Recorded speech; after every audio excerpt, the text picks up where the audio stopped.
references in the medical, they go to the hospital, and once we have clearance on those, they will issue the visa number, and then we'll apply for your visa. Your passport will need to go to the Saudi embassy in the country that you hold the passport, so you'll be without your passport for about 10 days. We will talk to you quite specifically about that once you have a phone time. As soon as you're approved, we send you all the information, and as I said, you have a dedicated onboarding person at Profco that'll be helping you, and they literally take you through it step by step and break it into bundles and make it easy for you, and almost be planning what you're doing on for every 3 or 4 days after each call. We're aiming for a particular start date. We'll have discussed the start date with you from the very first call. They have an orientation date once a month. We know those dates for the whole year. We're constantly, every time we're on the phone or emailing you, sort of titrating it, because there's so many third parties involved that have to authenticate documentation and the references and the medicals and all of that, or you might experience some delay. So we're constantly checking that you're actually on target for that particular start date. We do not let you resign until the visa is in your passport. So the processing time really is, the visa is on your passport usually 3 to 4 months after you get the offer, then depending on your resignation period and meeting the next start date. The orientation, as I said, is once a month.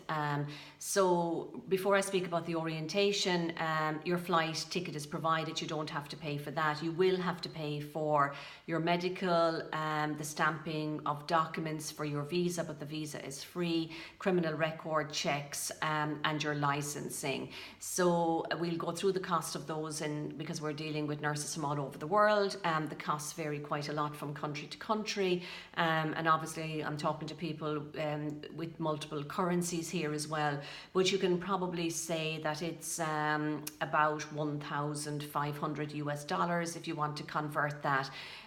We reimburse you $1,300 once we're paid by the hospital. So the first 3 months is your probationary period. Our invoice is processed. Once you pass your probationary period, it takes 2 to 3 months after that for us to be paid. So you will get the $1,300 somewhere between 6 and 8 months after you start, as soon as we're paid. It can be 5 months. It's usually 6 to 8 months.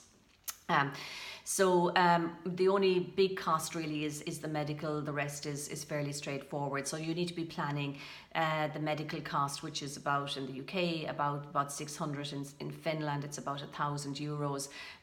Finland being particularly expensive. Many nurses in Portugal get it done at work for free. So there's ways to keep the medical costs down, but we'll talk to you again. It's kind of particular to each country. So you won't have to find your flight ticket, that comes to you, and then just with the travelling, hopefully there'll be somebody else going from the country that you're being deployed from, and we'll have put you in touch with each other, not just the nurses from the country that you're going to. We'll put you in touch with other nurses that are travelling the same month. We'll also have put you in touch with nurses of your own nationality, or a nurse that's working in the ward area, no matter what nationality they are, that we have placed, so you can be WhatsApping them or whatever and getting lots of information through the process. So we do that once your references are done and your medical, and it's kind of clear the start date that you're aiming for. When you go, you have a meet and greet at the airport. So King Faisal has a permanent presence at the airport, and the Saudi guys are really good. They've been doing that job for many years, and they will help you through immigration and collect your bags, and somebody from nursing will come to collect you. Then you go to the apartment, and the following day they have what's called a tea party. So everybody that's coming and attending that orientation, as well as all the people that are delivering the orientation, and all the head nurses for the nurses of the ward areas that you're going to, come to the tea party.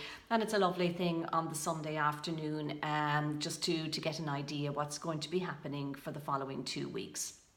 Um, the orientation lasts 2 weeks in the classroom, and they teach you, test you, teach you, test you.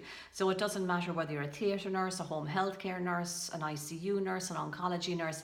You'll go through the basic competencies, and then all the policies and procedures. Everybody and anybody comes to speak to you, so you get a very good idea of the workings of the hospital, and your poor preceptor on the ward when you get there won't have to spend hours and hours explaining everything to you.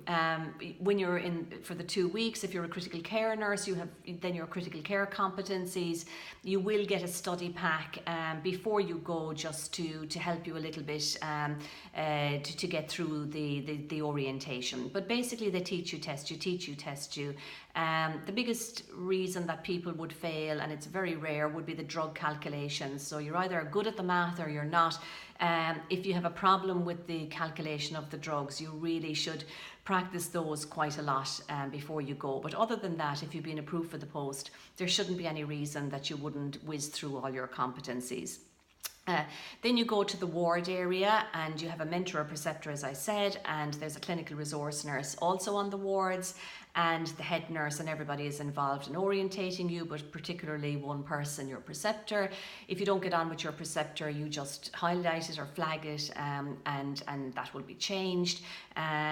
Usually it's all right, but of course sometimes there can be some personality issues or something. It's not a problem to change. So you're 4 weeks supernumerary on the ward, and so you're there 6 weeks before you're in the numbers. So they do a fantastic orientation to bed you in. They get the foundations right. We believe, and they believe quite strongly, that getting the foundations right will mean that you probably will stay longer, and that has worked out quite well. The first 90 days is your probationary period.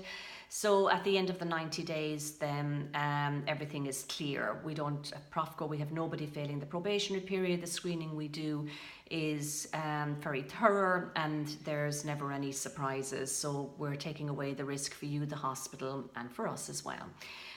During the first 90 days, it used to be that you couldn't leave the country, but you can now. You get a multiple exit re-entry visa on your passport.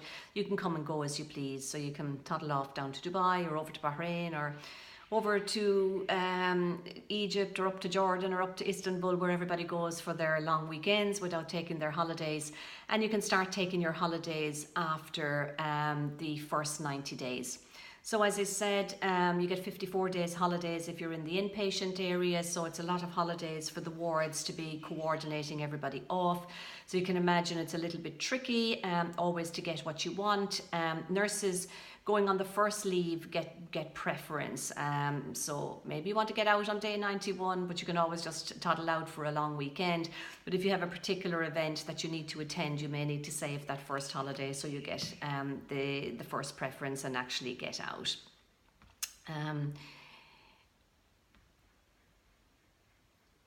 All right, the nursing practice, people ask how it compares. Well, I'm talking to nurses here again from all over the world. So in principle, it's kind of an American system, so it's completely computerized. That's fine for some nurses from Finland and Portugal. You've been computerized forever. UK increasingly, Irish nurses, you're not. So the scope of practice, very similar in the intensive care units, pretty much one-to-one, not as autonomous with the ventilation, because they have respiratory therapists. That's the American model. So the respiratory therapist in principle is responsible for the ventilation, but you're still doing all the documentation, but you're just not changing the ventilator settings, but you are still interpreting the blood gases and reporting it, but you just have an extra person that's responsible for the ventilation. So the ICU nurses find that not problematic.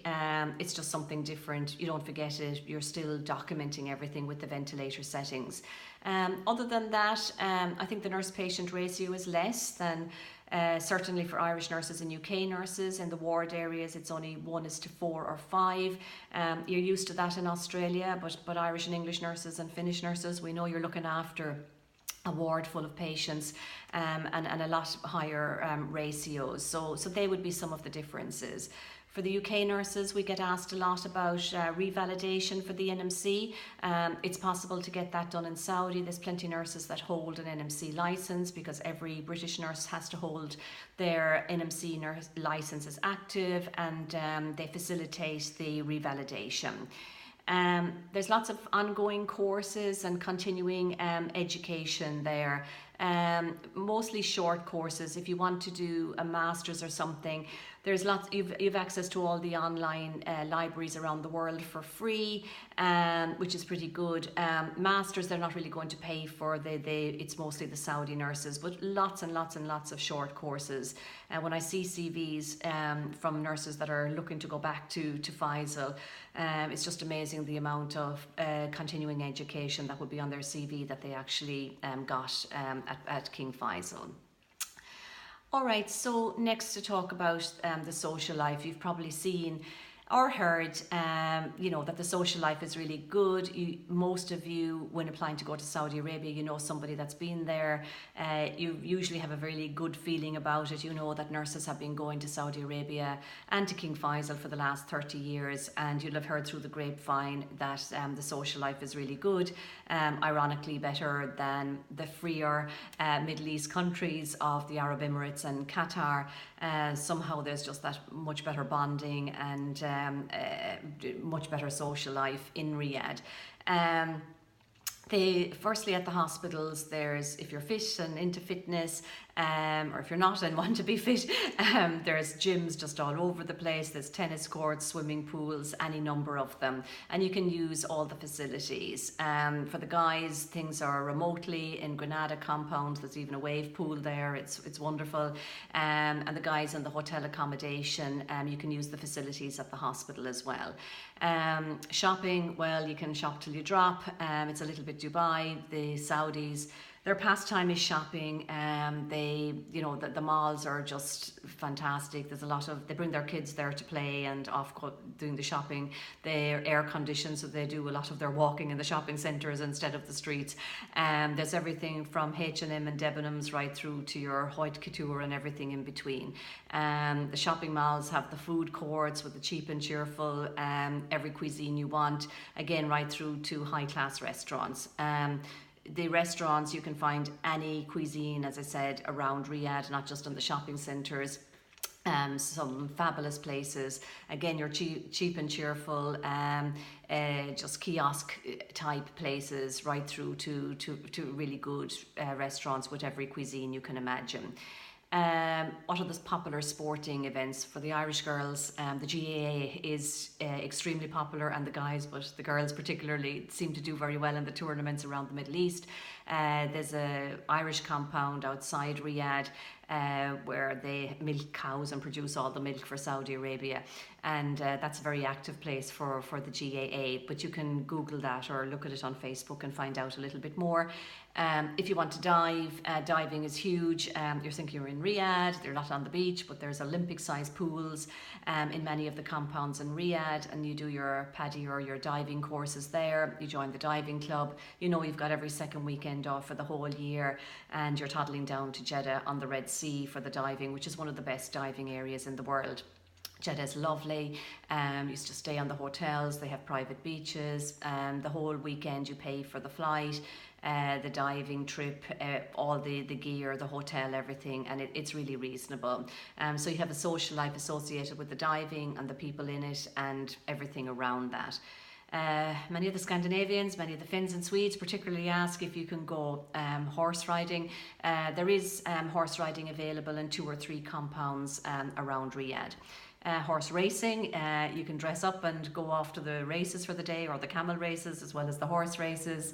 There's everything from embassy parties. Take your party dresses, take your high heels, not that you need to take them because you'll be shopping in Riyadh and can find everything, but you will use your ball gown, so if you have one, take it with you. There's a multitude of Western expat compounds around Riyadh, so you know your social life is depending who you meet and which ones you find a favourite that you tend to go to quite a lot. There's a thing called a hash. Google what the hash is.